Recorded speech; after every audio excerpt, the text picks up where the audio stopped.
Kita bergeser ke kabar selanjutnya, aksi perundungan oleh senior terhadap 6 siswa sekolah menengah pertama di Kabupaten Bekasi, Jawa Barat, dan para siswa korban perundungan melapor ke polisi didampingi oleh orang tua mereka. Jadi dalam video berdurasi 16 detik ini memperlihatkan aksi perundungan terhadap 6 siswa kelas 8. Jadi 6 siswa ini mendapatkan kekerasan fisik dari kakak kelasnya. Tidak terima anaknya menjadi korban perundungan, ke-6 orang tua ini langsung melapor ke Polsek Tambun Selatan.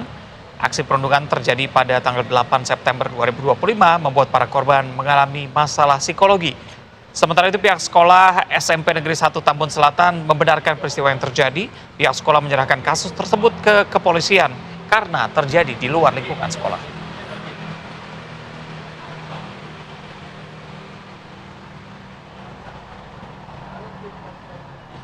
Dan untuk mendalami kasus ini sudah bergabung bersama kami Kasat Reskrim Polres Metro Bekasi Kota AKBP Akta Buana Putra. Selamat pagi Kasat.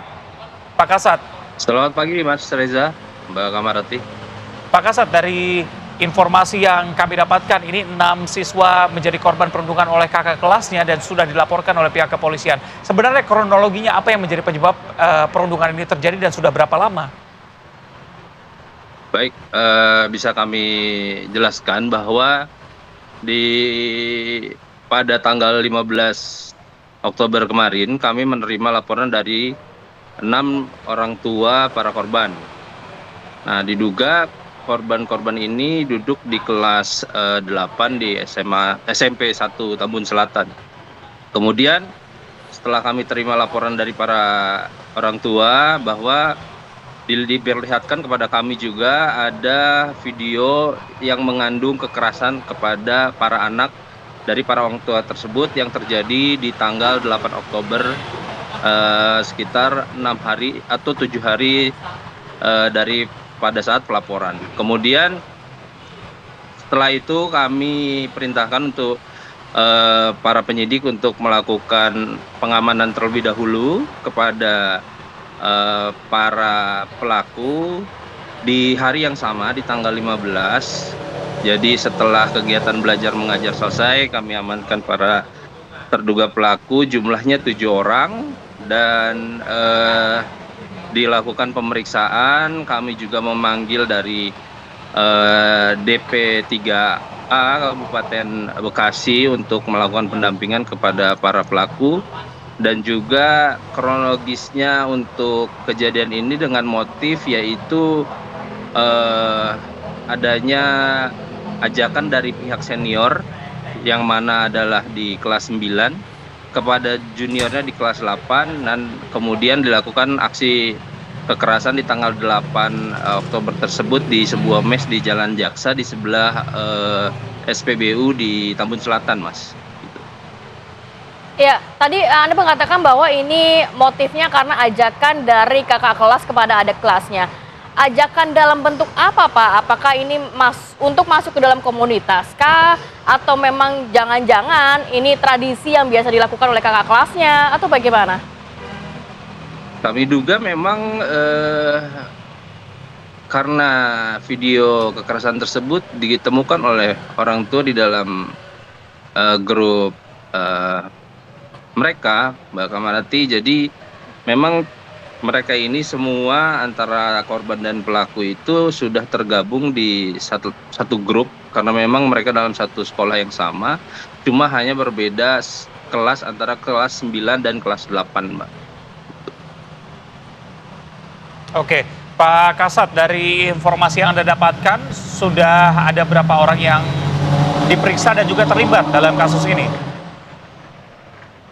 Jadi untuk terduga pelaku anak berhadapan dengan hukum itu ada 7 pelaku, kemudian juga pihak sekolah sudah kita mintai keterangan, kemudian kita sudah mintakan visum untuk para korban, meskipun di tanggal 8 baru dilaporkan tanggal 15 kami coba untuk melaksanakan visum.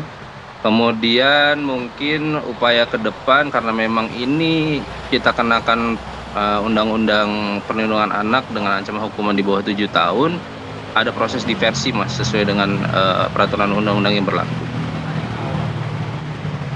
Ya, Pak Kasat, aksi perundungan ini dilakukan oleh para pelaku hanya dengan tangan kosong atau justru memang ada senjata tajam juga di situ? Apakah para korban ini sempat melawan sebelumnya? Apabila kita merujuk ke video yang kita dapatkan, memang belum ada tanda-tanda perlawanan daripada korban. Mereka memang murni dilakukan bullying kepada para korban dan tidak menggunakan senjata, baik senjata tajam ataupun senjata yang lainnya, Mbak Kamarati. Oke, kalau dari hasil pemeriksaan pihak kepolisian sendiri, apakah memang ini sudah ada niat begitu? Atau memang aksi spontan saja yang dilakukan oleh para senior ini? Yang pastinya ketika mereka melakukan pengumpulan para korban, ya sudah ada perencanaan dari para pelaku.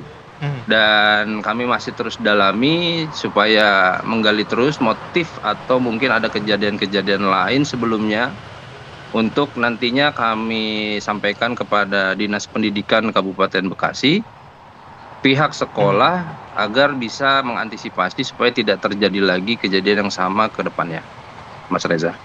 Baik, Pak Kasat, tadi Anda juga mengatakan sudah mendalami dari pihak sekolah. Saat ini untuk status para pelaku, apakah memang masih tetap aktif belajar di sekolah atau bagaimana, Pak?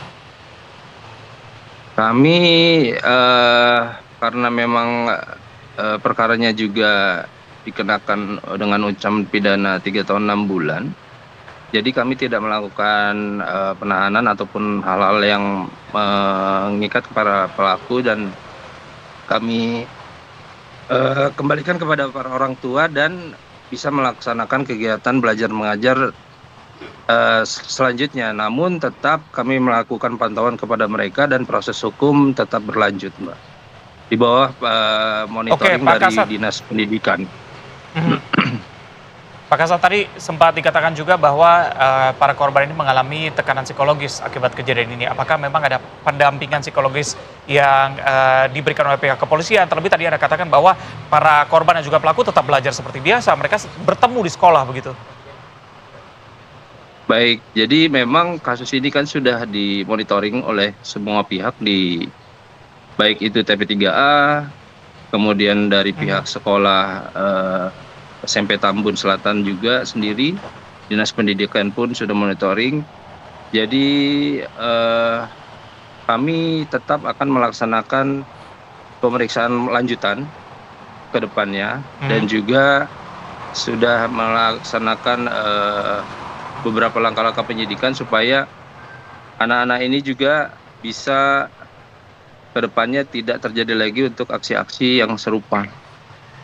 Meskipun mereka dalam satu sekolah yang sama, dan juga kami menyarankan kepada pihak sekolah untuk melakukan pengawasan secara aktif, dan orang tua secara aktif pun setelah kegiatan belajar mengajar bisa mendampingi para anaknya agar tidak terjadi kegiatan yang serupa.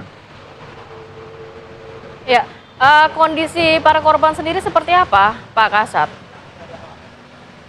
Sudah dilakukan pendampingan, Mbak, oleh pihak DP3A Kabupaten Bekasi, asesmen, kemudian juga pendampingan psikologis, dan berlanjut nanti mungkin bertahap untuk langkah-langkah selanjutnya. Kita terus bekerja sama dengan pihak-pihak terkait, Pak Kamarati. Oke, Pak Kasat, terakhir karena pelaku dan juga korban ini masih di bawah umur, konstruksi hukumnya seperti apa? Pasal apa yang akan dijerat? Jadi pasal yang kami kenakan adalah pasal 80 dan 76C Undang-Undang Perlindungan Anak, yang mana memang melarang adanya aksi kekerasan terhadap anak di bawah umur.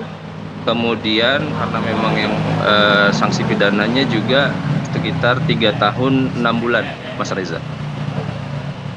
Baik, terima kasih banyak AKBP Akta Buana Putra, Kasat Reskrim Polres Metro Bekasi yang sudah bergabung bersama kami. Selamat beraktivitas kembali, Bapak. Assalamualaikum. Waalaikumsalam warahmatullahi wabarakatuh.